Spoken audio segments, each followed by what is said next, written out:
시청자 여러분 안녕하십니까? TJB 8시 뉴스 시작합니다. 요즘 날씨는 며칠 사이 급변하는 정도가 아니라 하루에도 무려 17도가량 차이를 보일 만큼 종잡을 수 없을 지경입니다. 오늘 대전 지역만 해도 아침에 서늘해서 겉옷을 걸쳤는데 낮에는 32도까지 훌쩍 올라가는 한여름 날씨를 보였습니다. 내일은 더위에 소나기까지 내리겠고 모레부터 다시 기온이 내려가는 등 변덕스러운 날씨가 당분간 계속될 전망인데요. 극심한 일교차 속에 건강관리에도 각별한 주의가 필요합니다. 박범식 기자의 보도입니다. 낮 최고 기온이 32도까지 올라간 대전 중구 은흥정이 거리. 더운 날씨에 반팔 차림에 양산을 쓴 시민들로 가득합니다. 친구를 만나 시원한 커피도 마셔보지만 더위를 식히기엔 역부족입니다. 오늘 30도까지 올라가는 것 같은데 너무 더워가지고 이렇게 시원한 거 아니면은 이렇게 돌아다니지 못할 것 같아요. 거리에는 여름을 알리는 분홍색 맷꽃이 흐드러지게 피어 눈길을 사로잡습니다. 오늘 낮 대전은 31.0도, 금산은 31.8도, 천안 31.2도 등 대부분 30도를 넘기며 초여름 날씨를 보였습니다. 전날과 비교해 기온이 5도에서 8도가량 높은 건데 아침 기온에 비해선 최대 17도가량의 큰 차이를 보였습니다. 변덕스러운 날씨에 시민들은 겉옷을 항상 준비하는 등 옷차림을 걱정합니다. 더웠다가 추웠다 하니까 이렇게 또 고도 같은 것도 들고 다니기도 귀찮고 땀도 나다가 또 식었다 하니까 좀 불편한 그런 것 같습니다.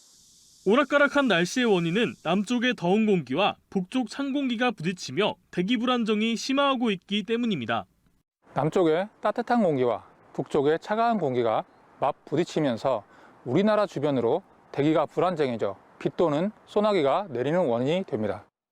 내일까지는 더운 공기가 우세해 낮 최고 기온이 26도에서 30도까지 오르겠고 모레부터는 찬 공기의 영향으로 다음 주까지 25도 안팎의 기온을 보이겠습니다. 기상청은 내일 강풍과 5에서 40mm의 기습적인 소나기와 함께 10도 이상의 일교차를 보이는 등 이번 달까지는 변동성이 큰 날씨가 지속되겠다며 건강관리에 주의를 당부했습니다. TJB 박범식입니다. 충남 지역의 유일한 국제 관문항인 서산 대산항에서 출발하는 국제 크루즈선이 지난해에 이어 두 번째 출항에 나섰습니다.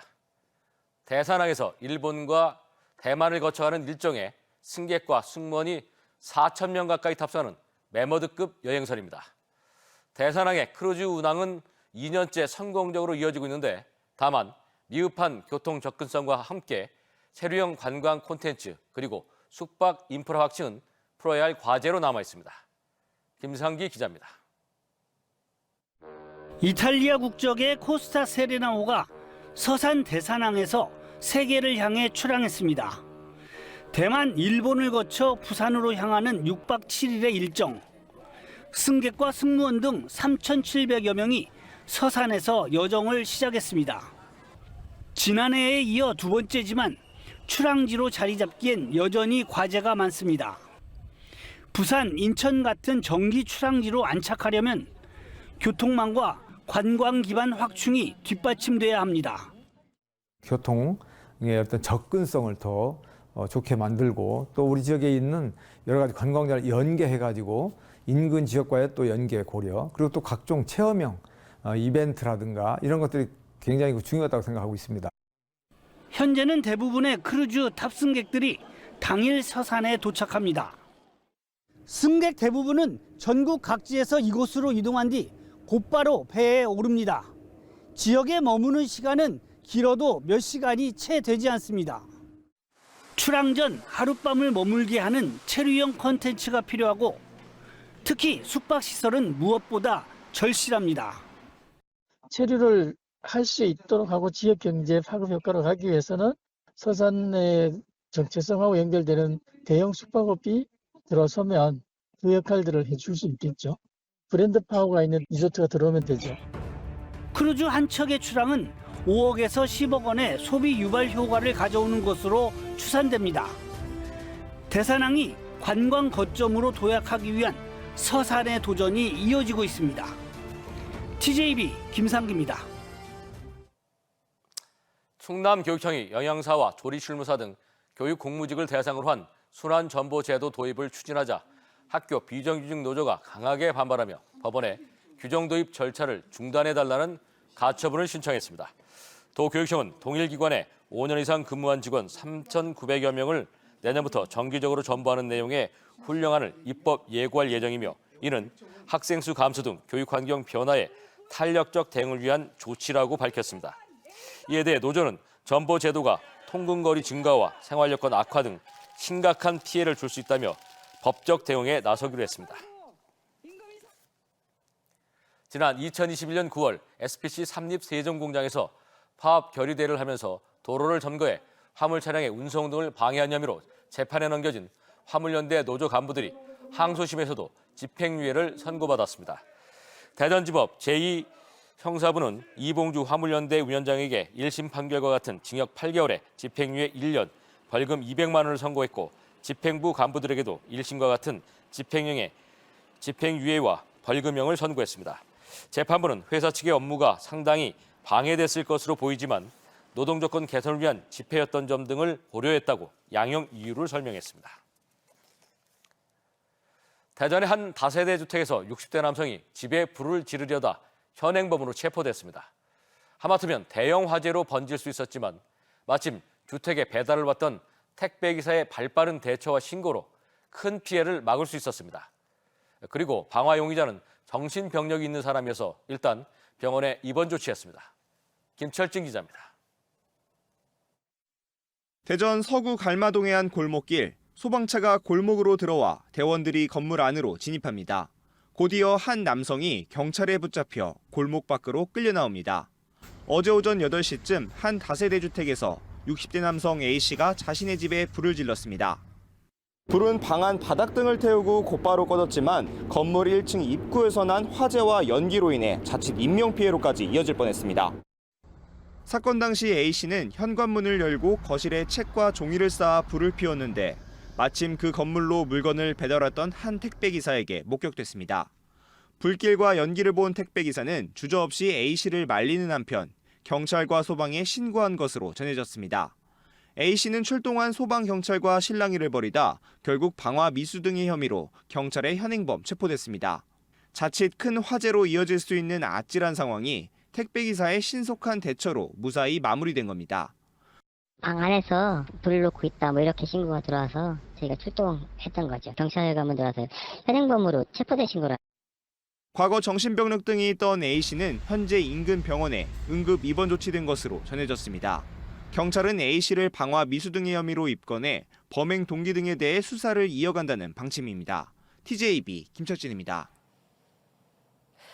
오늘 오전 7시 55분쯤 예산군 은봉면 예당저수지 인근에서 도로를 달리던 SUV와 덤프트럭이 충돌해 60대 SUV 운전자가 중상을 입고 동승자 2명이 다쳤습니다. 경찰은 음주나 약물로 인한 사고는 아니었다며 SUV 운전자가 중앙선을 침범해 사고가 난 것으로 보고 정확한 경위를 조사 중입니다. 의사와 의대생 온라인 커뮤니티인 메디스태프에 집단행동에 참여하지 않는 충남대 의대생을 향한 조롱과 성희롱성 게시글이 다수 올라와 경찰이 수사에 나섰습니다. 대전 유성경찰서는 메디스태프에 올라온 게시물로 피해를 보고 있다는 취지의 고소장을 접수받아 조롱과 악성 게시글을 올린 작성자를 추적해 명예훼손 혐의 등에 대해 수사에 나섰습니다. 한편 충남대 측도 학교 복귀를 선택한 70여 명의 의대생에 대해 온라인 린치 피해 여부를 조사해 교육부에 전달했으며 교육부도 일부 피해에 대해 경찰청에 수사 의뢰한 것으로 알려졌습니다. 대전 구봉산 자락에 높이가 28m에 달하는 국내 최고층 목조 건축물이 들어섰습니다. 산림복지 전문 인력 양성을 위한 종합교육센터인데요. 철근 콘크리트 대신 산불 피해목을 포함한 국산 목재를 사용해 탄소 중립에 맞는 친환경 공공 건물로서 새로운 가능성을 보여주고 있습니다. 전유진 기자입니다.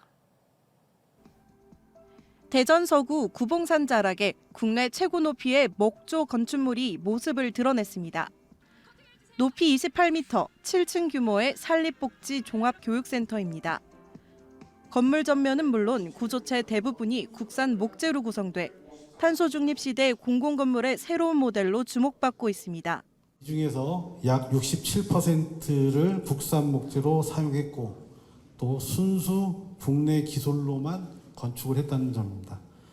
이와 같은 기술을 탑재한 건축물을 정부와 공공기관이 먼저 만들어서 나무가 죽으면 썩어 없어지는 과정에서 탄소가 배출되기 마련인데 목재로 가공품이나 건물을 만들게 되면 탄소를 저장하게 됩니다.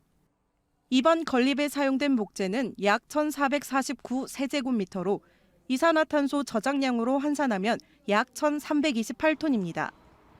특히나 2022년 강릉동의 산불로 버려질 위기에 처했던 산불 피해모까지 재사용했습니다.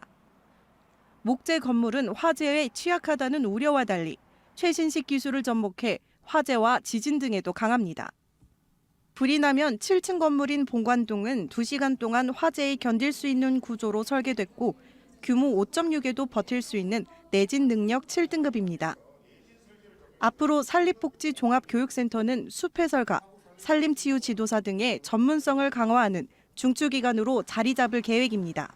국민의 다양한 요구에 발맞춰 지금까지 양성된 3만 7천여 명의 산림복지 전문가분들에게 더 많은 최신의 정보와 교육 프로그램을 제공할 계획에 있습니다. 뿐만 아니라 일반 국민을 대상으로 한 숲에 대한 관심과 인식 제고 등의 평생 교육도 진행됩니다. 한편 외부 조경은 구봉산과 인접한 공원과의 조화를 고려했고 사계절 내내 특색 있는 수종들을 다양하게 심어 시민들의 휴식 공간으로도 활용될 예정입니다. TJB 전유진입니다. 대전시가 한국관광학회와 협약을 맺고 대표 여름축제인 대전 영시축제 세계화를 본격 추진합니다. 양 기관은 축제의 성공적 개최를 비롯해 관광정책 공동개발과 정보 교류 등 전반적인 협력 체계를 구축하기로 했습니다. 시는 오는 8월 8일부터 9일간 열리는 영시축제를 글로벌 도시명 축제로 도약시키겠다는 구상입니다. 대전 하나시티즌이 K리그2 충북 청주FC의 왼쪽 풀백 여승원을 영입할 전망입니다. 지난 2022년 전남 드래곤즈에서 데뷔한 여승원은 이번 시즌 충북 청주FC에서 세트피스 상황에서 왼발로 2득점 3도움을 올리는 등 맹활약했습니다. 대전은 여승원의 왼발 킥력을 통해 코너킥과 프리킥 상황에서의 공격을 강화하는 동시에 수비력도 보강하겠다는 계획입니다. 대전시가 여름철 자연 재난에 대비해 인명피해 제로를 목표로 10월까지 종합 대응 체계에 돌입했습니다. 하천 준설과 침수 위험 지역 정비는 물론 인명피해 우려 지역 279곳에 대한 주민 대피 계획도 수립했습니다. 시는 재난 상황실 24시간 운영과 민간 합동 대응 체계로 선제적으로 대응할 방침입니다. 여름철을 앞두고 대전시가 렌터카 업체에 대한 특별 단속에 들어갑니다. 운전 자격 확인과 계약서 작성 여부 등을 중심으로 관내 48개 업체를 점검하며 미성년자와 무자격자 대여를 중점 단속합니다. 시는 다음 달 13일까지 4주간의 점검을 통해 사고 예방은 물론 소비자 보호와 렌터카 시장 질서 확립에 힘쓰는다는 방침입니다. 충청남도가 도내 주요 관광지를 저렴한 가격에 이용할 수 있는 모바일 전자 입장권인 충남 투어패스를 출시하고 본격적인 판매에 들어갔습니다. 충남 투어패스는 300여 개 관광지와 숙박업소, 식당, 카페 등에서 일정 시간 동안 사용 가능한 QR 기반 모바일 티켓입니다. 종류는 24시간권, 36시간권, 48시간권이 있으며 네이버와 쿠팡 등 주요 온라인 플랫폼에서 구매할 수 있습니다. 천안시와 독립기념관이 주최하는 2025 천안 K컬처 박람회가 다음 달 4일부터 8일까지 5일간 독립기념관 일대에서 펼쳐집니다. 올해로 3회째를 맞는 K컬처 박람회는 글로벌 K컬처 세계 속의 꽃피우다를 주제로 전시와 공연, 체험, 산업교류 등 다채로운 행사가 열립니다.